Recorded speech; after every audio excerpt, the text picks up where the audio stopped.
네. 추수 감사 주일이죠. 추수 감사하면 1년의 소출을 놓고 그 소출의 내용을 하나님께 감사를 표하는 거죠. 언뜻 그것만 생각하게 되면은 이런 생각이 들 수 있습니다. 그럼 소출이 없는 사람은 감사를 못하는 것인가? 우리에게 현실로 적용하자면 올해 승진이 되고 뭔가 연봉이 높아진 사람은 감사가 되고, 승진도 누락되었고 오히려 실직이 된 사람은 감사할 수 없는 것인가? 뭔가 질병에서 해방된 사람은 감사를 할 수 있고, 올해 새롭게 질병을 얻어서 신음하고 있는 사람은 그럼 감사를 못하는 것인가? 우리가 추수감사한다 그럴 때 그 감사는 사실 눈에 보이는 결과물을 놓고 감사하는 것이 아닙니다. 성경에 보면은 하나님이 친히 인간들에게 이 절기를 매번 지키라고 한 것이 이스라엘 백성들에게 6가지 절기가 있는데, 그 중에 감사의 절기가 지금 이맘때쯤 비슷한 시기에 전해지는 초막절이에요. 초막절. 그 초막절은 매년 하나님께 절기를 지키게 되는데, 어느 해는 풍성한 소출을 얻을 수 있는 해는 정말 감사의 초막절을 지내겠죠.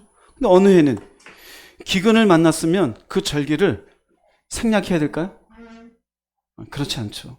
때로는 전쟁에 힘을 잃을 때도 있고 가까운 누군가가 죽음을 당할 수도 있어요. 그럼에도 불구하고 초막절을 통해 하나님께 대한 감사는 드려져요. 성경에 보면 이스라엘 백성들이 포로로 끌려갔다가 돌아옵니다. 그리고 지키는 첫 번째 절기가 초막절이에요. 하나님께 감사하죠. 아니, 포로 끝나고 돌아왔는데 무슨 감사인가? 이 의미로 보자면 우리가 하나님께 감사하자는 건 1년을 지내면서 이맘때쯤에 추수가 이렇게 있으니 이것을 감사하는 의미지만, 우리의 신앙적인 모습으로 보자면 사실은 좀 더 보이는 것보다 보이지 않는 근원적인 것에 대한 감사인 것을 알 수가 있어요. 그런 의미에서 이 말씀은 우리에게 중요한 감사의 내용이 되어져요. 사실은 굉장히 어려운 말씀이에요. 범사에 우리 주 예수 그리스도의 이름으로 항상 아버지 하나님께 감사하라. 여기는 돈이고 건강이고 소출이고 내가 얼마나 살았고 이것과 아무 관계 없어요. 내 상황과 관계없이 너희들은 범사에 예수의 이름으로 항상 감사해라. 가난한 자도, 지금 죽어가는 사람도, 실직한 사람도, 아니면 반대로 부자가 된 사람도, 갑작스럽게 하나님의 은혜로 뭔가 새 길이 열린 사람도 범사에 예수의 이름으로 항상 감사하라. 오늘 그래서 이 의미를 한번 나누고자 합니다. 평소에 여러분들이 굉장히 스쳐 지나가면서 나랑 관계없다고 생각했던 용어들, 범사는 뭔가? 어떻게 항상 할 수 있을까? 내가 이렇게 병들어 있는데 어떻게 감사해야 돼? 내가 실직해서 가장으로서의 책임을 다하지 못하는데 그래도 감사하라고? 도대체 내가 예수를 믿는 것과 이 감사는 도대체 무슨 연관이 있는가? 여기 먼저 핵심되는 것은 우리 주 예수 그리스도의 이름이 먼저 있어요. 하나님을 섬기는 사람, 예수를 믿는 사람은 먼저 예수님 때문에 감사가 근원적으로 내 속에 있게 되는 것 깨달으시기 바랍니다. 여러분에게 먼저 묻겠습니다. 예수님 믿으시는 분 아멘 해보십시오. 그럼 여러분들은 내 상황과 관계없이 먼저 예수의 이름으로 감사해야 됨을 알아야 됩니다. 이 예수를 믿는 것은 내 것이냐? 그렇지가 않아요. 에베소서 2장 8절 말씀 읽어보겠습니다. 너희는 그 은혜에 의하여 믿음으로 말미암아 구원을 받았으니 이것은 너희에게서 난 것이 아니요 하나님의 선물이라. 네, 이 믿음은 선물이래요. 이게 어떤 선물이냐면, 선물을 받았어요? 궁금하잖아요. 뚜껑을 딱 열어보았는데 이 선물 속에 가장 먼저 와닿는 게 내가 죄인이라는 거예요. 아프죠. 여기서 시작되지 않으면 신앙은 전부 다 허물어지게 돼 있어요. 선물을 딱 열자마자 믿음이 아니에요. 선물을 딱 열자마자 내가 죄인인 것이 깨닫게 되어져요. 그럼 이 죄 문제를 어떻게 할까요? 근데 그 죄는 예수께서 해결하셨다. 이게 아멘 되는 게 믿음이에요. 할렐루야. 그래서 내가 죄인됨을 절대로 인정 못하겠다는 사람은요, 죄송하지만 당신은 흉내내고 교회 다닌 거예요. 어려서부터, 아니면 누군가한테 들어서 교회 다니면서도 내가 죄인임을 절대 인정하지 못하는 사람이 거의 50%, 60% 이상이에요. 내가 예수 믿는다는 것은 결국 내가 죄인인 것을 알았습니다. 그런데 이 죄의 문제를 주님께서 해결해 주심을 또한 제가 믿게 되었습니다. 감사합니다. 그럼 이 선물이 우리에게 왜 감사가 되냐? 베드로전서 3장 18절 말씀 읽어보겠습니다. 그리스도께서도 단번에 죄를 위하여 죽으사 의인으로서 불의한 자를 대신하셨으니 이는 우리를 하나님 앞으로 인도하려 하심이라. 네, 내 죄를 위해서 죽은 게 믿어졌잖아요. 이게 우리에게 중요한 건 하나님 앞으로 인도한대요. 내가 죄인임을 깨닫기 전에는 하나님이고 뭐고 간에 그냥 그 추상적인 이름은 듣기도 싫었어요. 그런데 내가 죄인임을 깨닫고 예수께서 내 죄를 위해 죽었다는 사실을 깨닫는 순간 인간이라는 게 육신의 삶이 전부가 아니구나. 내게는 영혼이 있구나. 육은 썩어져 없어질지라도 이 영이라는 것은 하나님 앞으로 가는구나. 그런데 아무나 갈 수 있는 게 아니고 예수 믿고 죄의 사함을 받은 사람이 하나님께 갈 수 있는 거구나. 이야, 나는 이제 갈 수 있다 없다? 갈 수 있는 거예요. 제가 생략해서 말씀드리는 거예요. 우리에게 복인 것은 하나님 앞으로 인도하기 위해서요. 우리를 창조하고 만드신 분은 누구이십니까? 하나님이셔요. 흙으로 지으시고 단지 짐승처럼 툭 모양만 만들었을까요? 아니요. 호흡을 불어넣으시며 우리의 영을 만들어 주셨어요. 그 영은 죽음이 있어요, 없어요? 죽을 수가 없어요. 바람이라는 것을 여러분이 없앨 수 있어요? 없앨 수가 없어요. 호흡이란 자체가 그 루아흐는 없어지는 게 아니에요. 아무리 나는 영인지 뭔지 죽어봐야 알겠다 그래 봐야 당신은 결국 하나님 앞에 가서 얻게 되는 건 심판이에요. 그래서 모든 사람이 정해진 것은 죽음인데 그 외엔 심판이 있어요. 믿음의 선물을 딱 받자마자 그 안에 내 죄를 발견했고 그 죄를 위해서 예수님 돌아가셨고 이걸로 아버지께 나아감을 통해 내 속에 자연스럽게 들어온 건 이제는 내가 죽지 않을 수 있겠구나. 심판받지 않을 수 있겠구나. 그동안은 이 땅의 삶을 위해서 내가 모든 에너지를 썼어요. 그런데 새로운 세상이 열리는 거예요. 이 땅에 내가 80여 70의 인생을 사는 이 생이 정말로 나한테는 중요해. 물론 필요 없다는 얘기가 아니에요. 그런데 이후의 세계가 열려지기 시작해요. 이것으로 인해서 내 안에 들어오는 것은 예수를 통해서 요한일서 2장 25절이에요. 읽어보겠습니다. 그가 우리에게 약속하신 것은 이것이니 곧 영원한 생명이니라. 이것이 믿어지는 분 아멘 해보세요. 아멘이죠. 이게 예수 그리스도를 통해서 우리에게 주어진 거예요. 우리 이 땅에서 잘 먹고 잘 살고 편안하게 살고 싶은 걸 위해 살았는데 물론 이게 필요 없다는 얘기가 아니에요. 더 소중한 게 발견됐어요. 선물을 열어보았더니 전부가 아니구나. 영원한 생명이 있구나. 그러니 선물을 못 받은 사람은 아무리 생명을 얘기해줘 봐야 믿어져요, 안 믿어져요? 안 믿어져요. 그러니 예수를 이야기해도 그 이야기는 그저 그냥 돈 1,000원만큼의 가치도 없는 것처럼 느껴지는 거예요. 그러나 예수 그리스도를 통해서 내가 죄인됨을 깨닫고 그 죄가 해결되어 심판의 자리를 면하여 생명이 약속받은 사람은 이게 무엇보다도 감사합니까? 감사하지 않습니까? 감사한 거예요. 이 생명을 통해서 우리가 얻게 되지는 해방감이 있어요. 바로 죽음이라는 거예요. 인간은 모두 죽음에 대한 두려움이 있어요. 언제 죽을지 모르는 불안한 마음. 이 죽음이 우리 인생에게 모든 것들에 대한 저주를 파생시켜요. 그런데 예수를 믿음으로 말미암아 불안감이 해소하게 되어져요. 히브리서 2장 15절 말씀 읽어보겠습니다. 죽음에 대한 두려움에 사로잡혀 사는 사람들을 자유롭게 하기 위해 사람과 같은 모습으로 죽으셨습니다. 죽음이 파생되면서 두려움이 생겨요. 이러다가 망하는 거 아니야? 죽는 거 아니야? 길바닥에 낫는 거 아니야? 애 못 키우는 거 아니야? 내일은 어떻게 될까? 내가 준비 안 하고 10년 뒤에 거지가 되는 거 아니야? 이게 전부 어디서 오는지 아세요? 죽음에 대한 두려움이 하나씩 우리의 삶에 영향을 미치는 거예요. 그런데 예수를 믿고 죽음이 아닌 그 이의 영원한 생명이 내 마음속에 들어오게 되어지면은 마음에 어떤 마음이 드냐면요. 이제 죽어도 나는 괜찮아. 할렐루야. 이런 마음을 갖고 계신 분 아멘 해보세요. 이게 저절로 생깁니까? 세상에서는 이제 죽어도 괜찮아. 그럼 뭔 소리 하는 거야? 하다못해 돌아가신 부모님의 옷이나 유산, 유물 같은 것 그거 가만히 둬요? 다 없애버리잖아요. 왜 그럴까요? 죽음의 저주가 나한테 올까봐. 누군가가 방에서 죽었어요. 그 자리에 올라가서 주무실 분 계세요? 저는 잘 수 있어요. 아무 관계 없어요. 왜냐하면 그게 저주라고 생각해요. 왜요? 죽음이 두려우니까. 그런데 희한하죠? 이제 죽어도 괜찮아. 이게 뭐냐면 죽음에 대해서 해방이 된 거예요.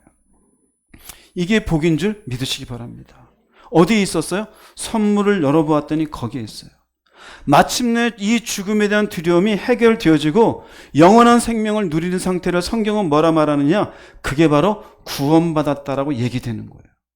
이 땅에서 구원이 끝난 게 아니라 마침내 우리가 성취되는 그날 가만히 보니 심판에 이르지 아니하고 생명에 이르렀어요. 야, 하나님 정말 감사합니다. 나를 어떻게 주셨네요? 구원해 주셨네요.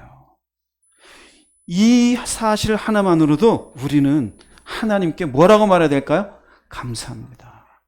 성경은 그래서 이렇게 얘기합니다. 신명기서 33장 29절 읽어보겠습니다. 이스라엘이여 너는 행복한 사람이로다. 여호와의 구원을 너같이 얻은 백성이 누구냐? 구원을 최고의 행복으로 얘기해요.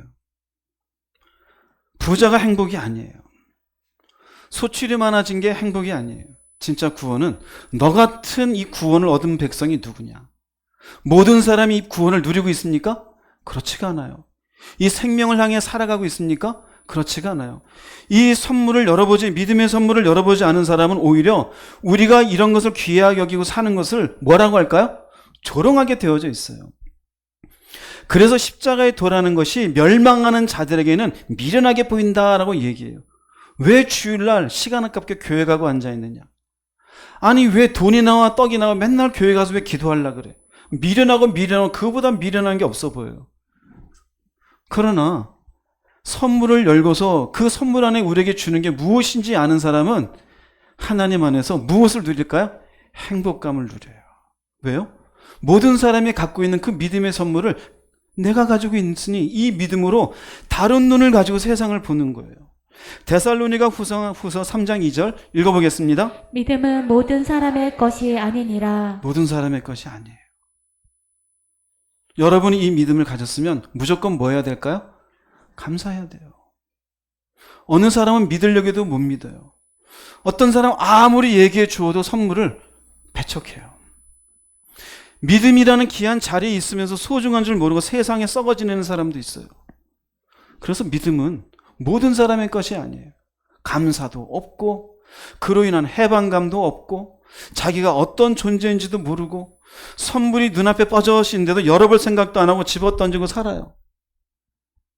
그런 사람에겐 감사가 없겠죠. 그러나 조심히 그 선물을 열어 내가 누구인지를 알고 예수가 나를 위해서 어떤 희생을 겪었고 이로 인해서 내가 무엇을 바라보고 사는지 어떤 해방감을 누리고 있는지 보게 되어져 죽음에서 해방되어져 하나님 앞에 나가는 순간 이 믿음의 소중함을 깨닫게 되어져요. 그래서 바울 사도는 로마서 5장 11절에 이렇게 선언합니다. 읽어보겠습니다. 우리로 속죄를 얻게 하신 우리 주 예수 그리스도를 통하여 하나님 안에서 또한 즐거워하느니라. 이제 아시겠죠? 우리로 속죄를 얻게 하신 내가 죄인임을 알고 예수께서 해결해 주신 것을 이건 너무나 좋은 일입니다. 감사합니다. 여기 하나님 안에서 즐거워하느니라는 것은 하나님 안에서 감사합니다. 내 죄를 속하니 감사합니다. 내가 이제는 죽음이 아닌 생명을 향해서 향하게 하시니 감사합니다. 그래서 상황과 관계없이 소출이 적을지라도 비록 질병 가운데 있을지라도 내가 연봉이 깎였을지라도 사업의 문제가 점점 안 좋아지는 상황일지라도 나는 그래도 예수님 때문에 뭐 할 수 있습니다? 감사하시기 바랍니다. 옆에 분하고 인사할게요. 예수님으로 감사합니다. 예, 우린 예수님 때문에 감사한 거예요. 이게 우리의 가장 근원적인 감사예요. 두 번째, 우리는 근원적으로 범사에 감사해야 된 사람이에요. 범사에 우리 주 예수 그리스도 이름으로 감사하라. 범사에. 우리에게 얼마나 부담돼요. 범사라는 말은 파스라 그래요. 모든 형편이에요. 모든 일. 모든 형편과 모든 일 속에는 우리가 싫어하는 형편도 있잖아요. 가난의 형편이 될 수 있고 조금 전 말씀드린 것처럼 질병의 형편이 될 수도 있고 누군가한테 사기를 당했을 수도 있어요. 아니면 사람과의 갈등으로 인해서 마음이 아플 수도 있어요. 그 모든 상황에 대해서 성경은 뭐라느냐? 감사라는 거예요. 감사. 자, 이 의미를 볼게요. 이 의미는요, 이 형편을 받아들이라는 얘기예요. 예수 그리스도의 믿음의 선물을 받아들이기 전에는 이것에 대해서 받을 수가 없어요. 그런데 이제는 예수를 통해서 하나님께 나가는 자가 됐잖아요. 눈이 열리게 되어져요. 아, 이 형편은 누가 허락하신? 하나님이 허락하신 형편이요, 일이라는 마음을 갖게 돼요. 이것이 우리에게 뭐가 되냐면요, 하나님의 섭리라는 것을 깨닫게 되어져요. 이 섭리 안에서 하나님께 이 형편도 저 형편도 감사합니다. 믿기 전에 우리는 모두가 이 땅에서 결과를 위해서 열심히 자기의 재능을 위해 달려요. 공부 열심히 하고 좋은 곳에 취업하고 돈 많이 벌고 뭔가 내 집을 사고 남들보다 편안하게 사는 것. 그러기 위해서 자기의 재능을 이것저것 만들어내고 계획을 하고 성취를 위해 살아요. 그러면 이것에 대한 내 인생의 모든 것들은 누가 만든다고 생각해요? 내가 만들죠. 근데 믿음이 생기고 나면은 깨닫게 되어져요. 내가 계획하고 내 재능으로 열심히 살았어도 되지 않았던 이유가 사실은 내 인생의 주인은 누구였구나? 그걸 알게 되어져요. 세상 살면서 열심히 안 사는 사람 어디 있어요? 다 열심히 살아요. 열심히 사는 대로 다 결과물이 좋습니까? 좋지 않아요. 그럴 때마다 우리가 흔히 하는 말이 재수가 있다 없다 그래요. 믿음 안에 오면 그 재수를 붙잡는 분이 누구란 걸 알아요? 하나님이란 걸 알게 되어져요. 마침내 믿음 안에서 인생의 주관자가 하나님이신데 그 하나님이 때로는 우리를 좋은 형편에도 있게 하시고 때로는 힘든 형편 가운데도 있게 하시고 때로는 소출이 많게도 하시고 때로는 소출을 적게도 하시고 때로는 전쟁을 지나게도 하시고 때로는 전쟁이 없는 평화로운 시기를 지나게도 하신다는 사실을 깨닫게 되어져요. 어디 안에서? 믿음 안에서요. 그때 깨닫는 것, 모든 내 삶의 모든 부분은 당신의 섭리 안에서 진행됨을 믿나이다. 그러니 지금 이런 형편도 감사하고 저런 형편도 감사하고 이 섭리를 주관하신 하나님이 이 모든 것들을 붙잡고 운행하고 계시는 것에 대해서 내가 믿음으로 감사를 올리는 것이에요. 절대로 여러분, 내 인생은 내가 주인이 아니에요. 내가 수고하고 노력해도 그 수고의 결과물을 맺게 하시는 분은 하나님이심임을 정말로 깨닫기를 바랍니다. 사무엘상 2장 6절 7절 한번 읽어보겠습니다. 여호와께서는 사람을 죽게도 하시고 살게도 하신다. 여호와께서는 사람을 죽은 자들이 있는 곳으로 내려보내기도 하시고 죽은 자들을 다시 일으키기도 하신다. 여호와께서는 사람을 가난하게도 하시고 부유하게도 하신다. 여호와께서는 사람을 낮추기도 하시고 높이기도 하신다. 예수님을 믿기 전에는 이런 소리는 그냥 헛소리예요. 보입니까, 여호와가? 하나님이 저렇게 일하시는지 보입니까? 그런데 예수를 믿고 믿음 안에 들어오고 나면 깨닫게 되어져요. 내가 죽고 싶어서 죽는 사람이 있어요? 없잖아요. 근데 그것을 결정하시는 분이 누구예요? 하나님이에요. 태어나고 싶어서 태어나신 분이 있어요? 없잖아요. 어쩌다 부모님에게 태어나서 사는 줄 알았어요. 그런데 믿음 안에 들어와 보니 우리가 태어난 것도 주님 안에서요. 가난하게도 하시고 부유하게도 하셔요. 낮추기도 하시고 높이기도 하셔요. 아무리 교회를 다녀도 신앙 안에서 저 사람이 올바른 믿음이다 아니다는 걸 알 수 있는 중요한 하나의 단서 중에 하나는 하나님의 섭리를 인정하냐 인정하지 않느냐에 있어요. 즉 자신의 인생의 주권을 자기가 쥐고 있느냐 하나님이 쥐고 있느냐. 하나님이 주관하신다고 믿는 사람은 감사할 수 있어요. 그러나 내가 주관한다고 생각하는 사람은 감사가 없어요. 왜요? 내가 계획하고 내 마음대로 했는데 결과물이 좋지 않으면 짜증밖에 안 나요. 화밖에 안 나고. 그러나 하나님의 섭리하심을 믿는다면은 이 상황도 하나님이 허락하시니 제가 받아들이겠습니다. 욥이 대표적이지 않습니까? 자녀가 죽고 재산이 다 날아갔는데도 주시니도 여호와시요 취하실 이도 여호와시니다. 결국 자신의 인생의 주권을 누가 쥐고 있다고 인정하는 겁니까? 하나님. 여러분 교회 다니면서도 보세요. 왜 감사가 없느냐? 내가 아직 인생의 주인 돼서 그래요.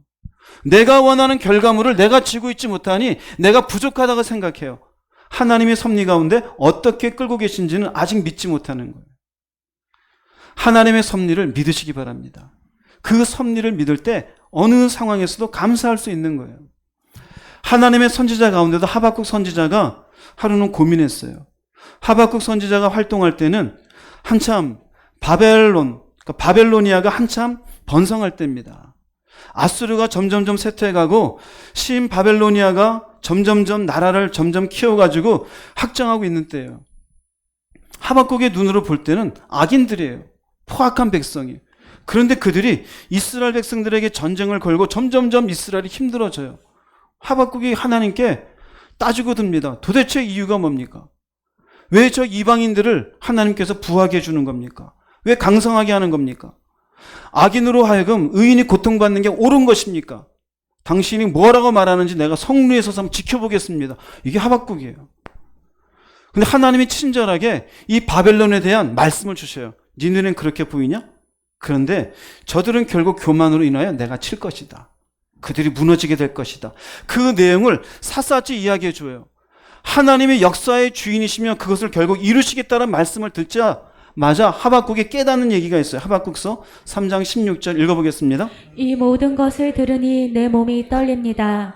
그 소리를 들으니 내 입술이 떨립니다. 내 뼈에 힘이 빠지고 다리가 후들거립니다. 그러나 나는 우리를 치러 오는 백성에게 닥칠 재앙의 날을 참고 기다리겠습니다. 네. 이게 가능하겠어요? 재앙의 날을 참고 기다리는 게? 왜 가능할까요? 아, 이건 하나님의 섭리구나. 그러니 재앙의 날도 참고 기다렸다고. 하나님의 섭리의 말씀 앞에 대답할 게 없는 거예요.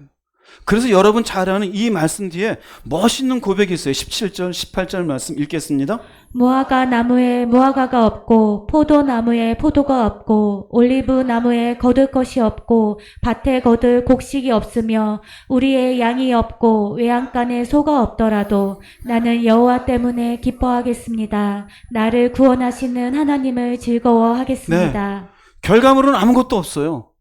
정말 쓸데없는 거 아니에요? 뭐하러 나무가 열매도 없는데, 포도나무에 포도도 없고 소도 없고 뭐 양에 아무것도 없어. 그런데 기뻐하는데 왜 그럴까요?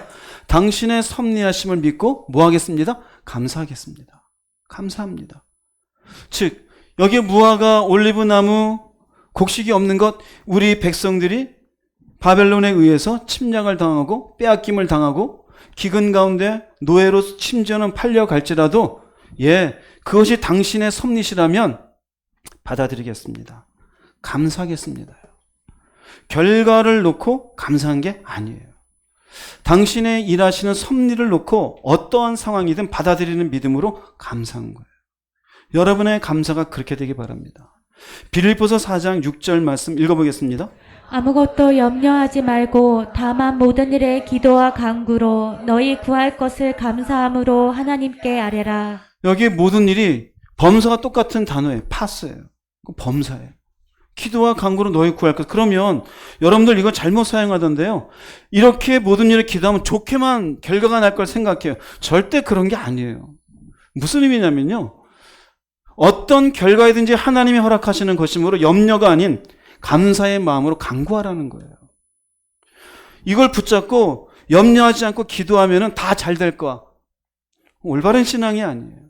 당신의 섭리 안에서 어떠한 상황이라도 당신께서 주관하시고 계신 일이니 그것을 받아들일 수 있도록 기도하라는 거예요. 기도하라는 거예요.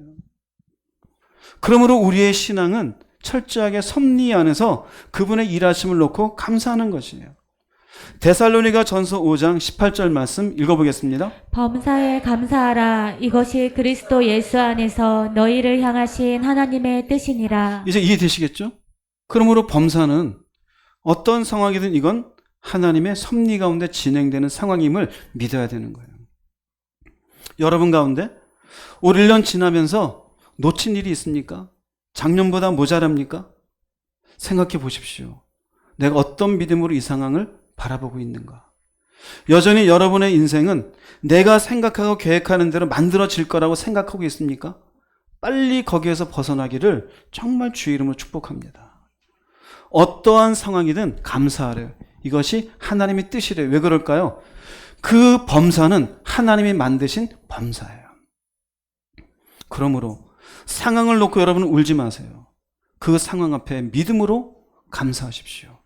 그것이 우리의 근원적인 감사가 되어집니다. 세 번째 우리의 감사는 예수 안에서 항상 감사하는 것이에요. 이건 더 무섭죠? 항상이라고 합니다.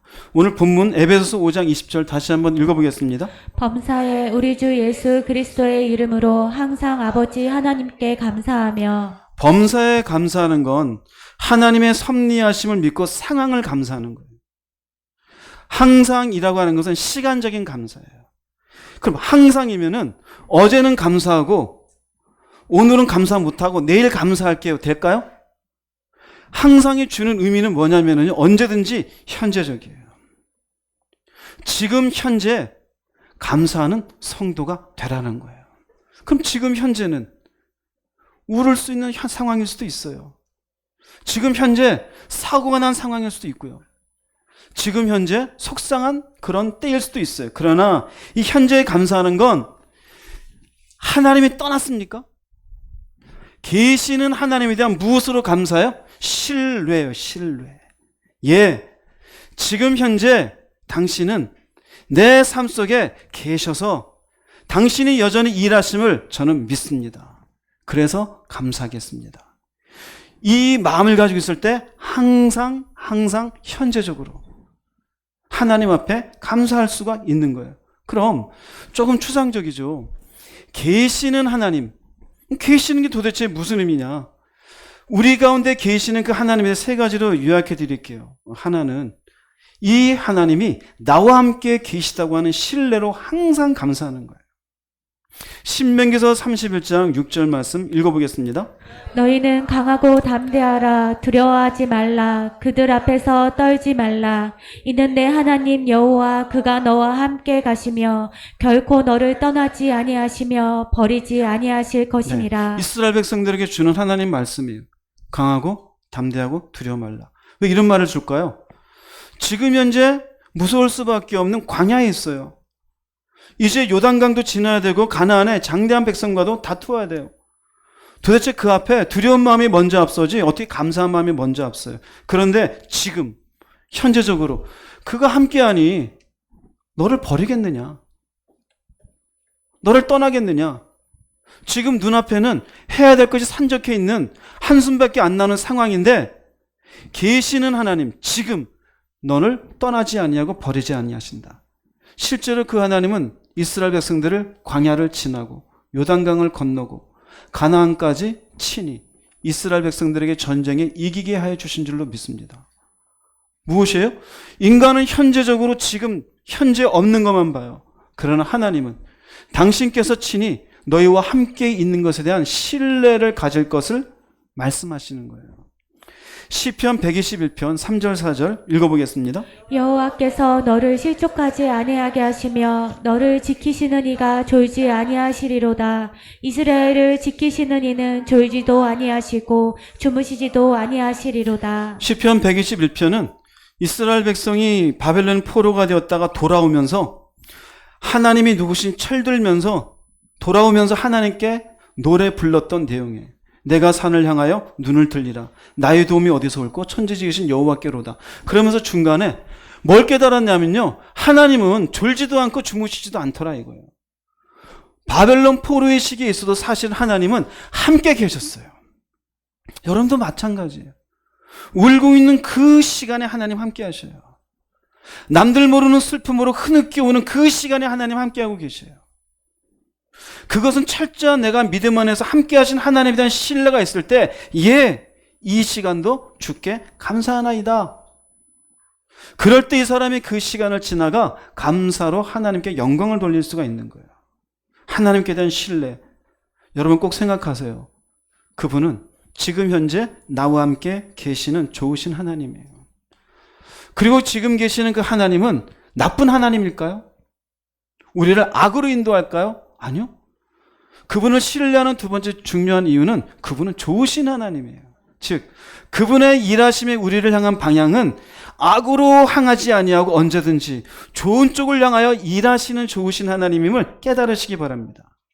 우리는 인간이기 때문에 자꾸 계산해서 이렇게 되면 망하지 않겠냐, 이러면 돈이 부족하지 않냐, 이러면 그제가 되지 않냐, 이건 인간이에요. 하나님은 아니, 내 생각과 네 생각은 다르다요. 내 길과 네 길은 다르다.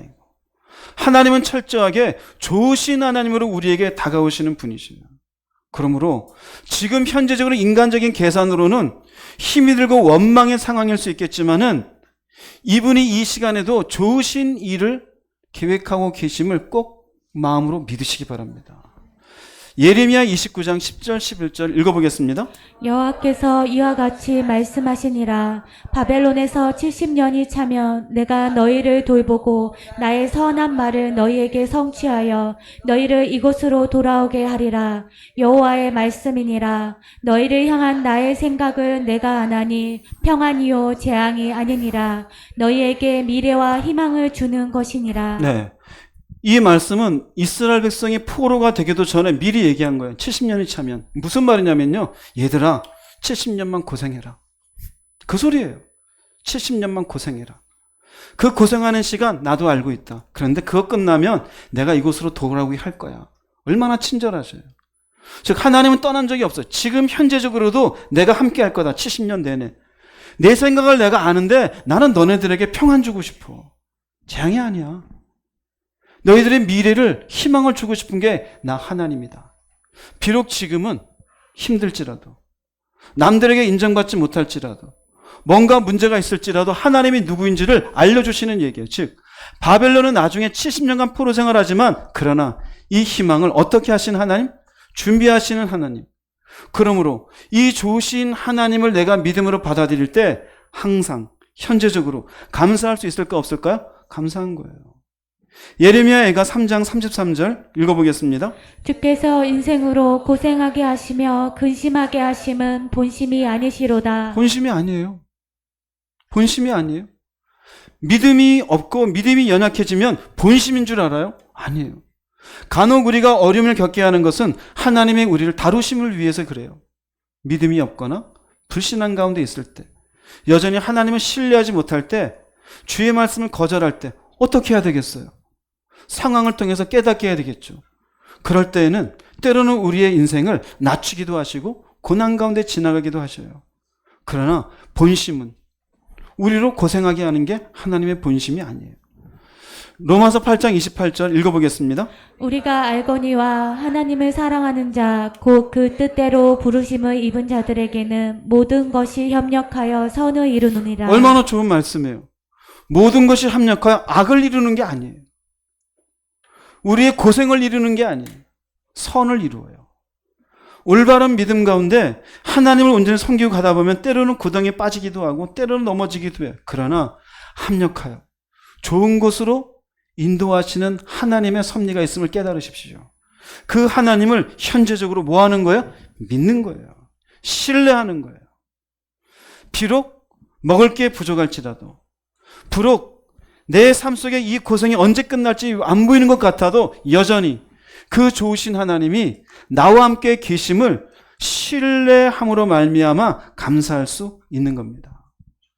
지금 계시는 하나님에 대한 세 번째, 이분에 대한 신뢰를 가질 수 있는 것은 나와 함께 계시는 이 좋으신 하나님이 당신이 일하신 때가 있는 거예요.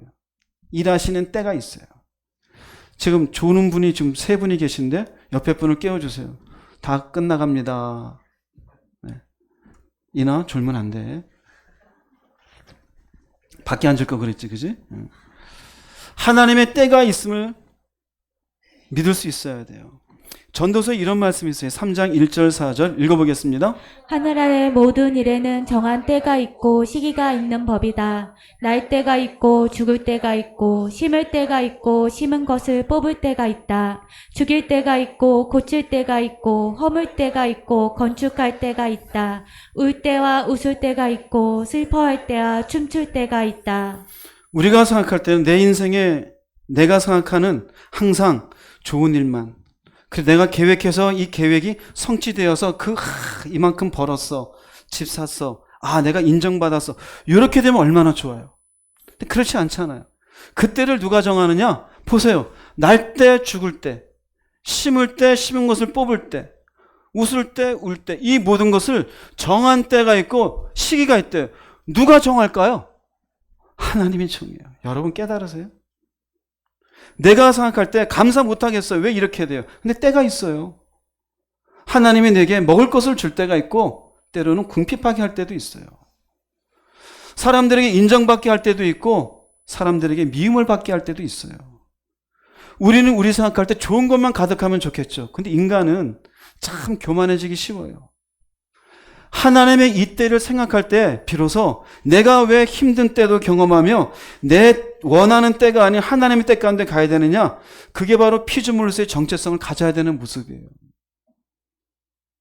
그분께서 허락하시는 때가 모든 게 있으니 이 때가 있음에 대한 신뢰를 가지고 지금 계시는 하나님에 대해서 내가 뭐 하는 거예요?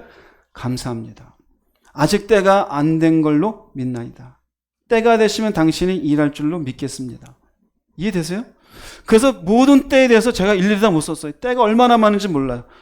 이걸 이해하고 전도서 3장 11절에 이렇게 얘기합니다. 읽어보겠습니다.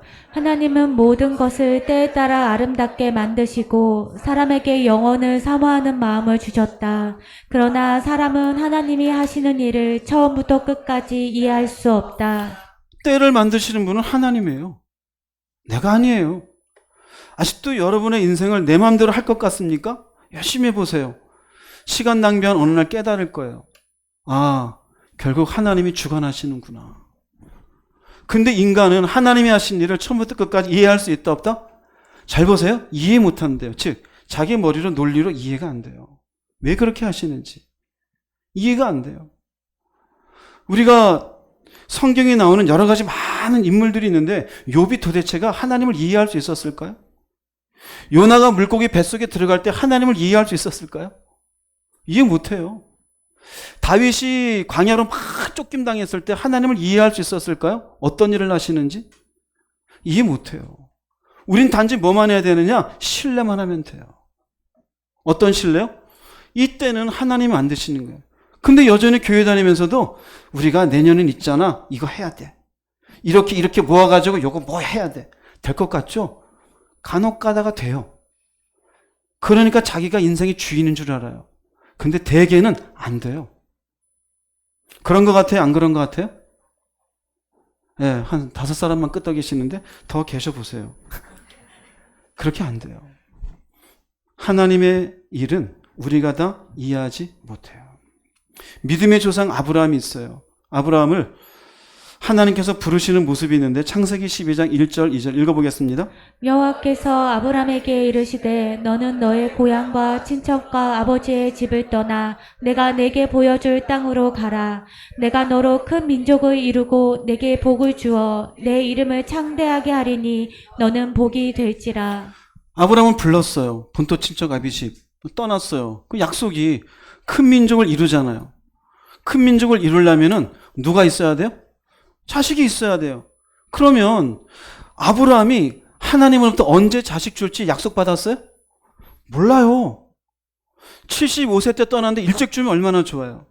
대략 하도 안 주셔가지고 하갈을 만나서 이스마엘을 낳게 된 때가 대략 한 85세 정도 돼요.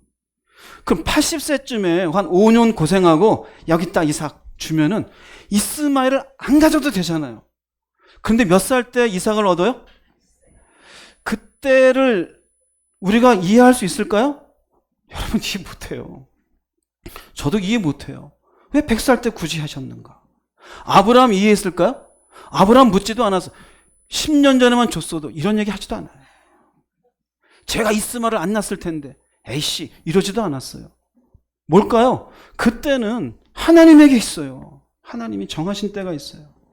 여러분이 지금 오늘 지금 여기 예배드리지만 내일 여러분의 인생에 고민했던 어떤 것들이 이루어질 수도 있어요. 아니 오늘 갑자기? 그건 누가 하시는 거예요? 하나님이에요. 잘 깨달으셔야 돼요. 그래서 지금 계시는 하나님에 대해서 감사할 수 있는 것은 이 모든 내 삶의 때라는 건 내가 아니라 하나님의 소관에 있음을 믿고 하나님께 감사하는 거예요. 갈라디아서 4장 4절 말씀 읽어보겠습니다. 때가 참에 하나님이 그 아들을 보내사 여자에게서 나게 하시고 율법 아래에 나게 하신 것은 마태복음 26장 45절입니다. 제자들에게 오사 이르되 이제는 자고 쉬라. 보라 때가 가까이 왔으니 인자가 죄인의 손에 팔리느니라. 예수님이 이 땅에 태어난 게 그냥 된 게 아니라 때가 찼대요. 무슨 때일까요? 하나님의 때예요.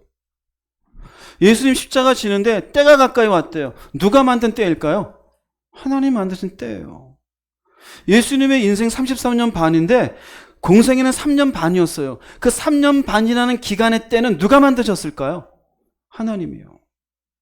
십자가 지시는 시간도 하나님 만드셨어요. 결국 이 땅에 오시고 죽는 사이에 예수께서 우리에게 보이신 오늘의 관점으로 보자면 모든 그 인생, 주님의 인생은 하나님의 때 가운데 쓰임받은 거예요. 우리는 안 그럴까요? 우리 하나님의 때로 인하여 이 땅에 태어나지 않았습니까? 하나님의 때 가운데 나중에 천국 가지 않을까요? 그러면 그 사이의 인생도 하나님의 당신의 때로 인하여 우리 가운데 일하실 것을 믿어야 되지 않을까요? 믿으세요. 왜 나는 원하는 때는 지금 이렇게 됐으면 좋겠어요. 왜 이런 거 줍니까? 잘 깨달으세요. 왜 그런 상황을 허락했는지. 이 상황 또한 나중에 시간 지나면 그때가 필요했었음을 인정하실 거예요. 그래서 대개 인생의 시간이 지나고 신앙이 연수가 되어지며 신앙이 좀 더 깊어지게 되어지면은 내 지나간 삶의 고생이라는 것, 고난이라는 것, 필요 없는 고난이 없었음을 고백하게 돼요. 그것도 다 하나님의 때에 필요했던 거였구나. 그래서 그 사람을 만나게 했고, 그래서 내 때가 벗어졌고, 그래서 그때 울게 하였고, 그래서 하나님을 찾게 하였고, 그래서 지금 이렇게 하나님을 섬기게 하였구나. 알게 되어져요. 그렇다면 현재적으로 지금도 하나님이 당신의 때를 만들고 계시는 지금 계신 하나님께 대해서 우리가 가져야 될 신앙적 반응은 뭘까요? 감사합니다. 감사합니다. 이해되세요? 그래서 항상 감사할 수 있는 이유는 그분이 나와 함께 계시다는 사실, 함께 하시는 그분이 좋으신 분이라는 사실, 그 좋으신 하나님이 당신의 때에 맞게 일하고 계심을 내가 신뢰하는 마음으로 하나님, 내가 비록 어려운 가운데 있지만 감사하나이다. 당신의 계획하심이 지금도 진행된 줄로 믿습니다. 그럴 때 항상 감사할 수가 있습니다. 결론을 내리겠습니다. 시편 116편 12절 말씀 읽어보겠습니다. 내게 주신 모든 은혜를 내가 여호와께 무엇으로 보답할까? 다윗의 고백이에요. 모든 은혜를. 결과를 놓고 얘기할까요? 그런 게 아니에요. 오늘 말씀했죠? 우리도 똑같아요. 소산물을 놓고 결과를 놓고 승진이 되었고 돈을 많이 벌었고 건강해졌고 이게 아니에요. 근원적인 예수님 때문에 감사합니다. 당신의 섭리하심이 내 인생에 있음을 감사하나이다. 그래서 범사에 감사합니다.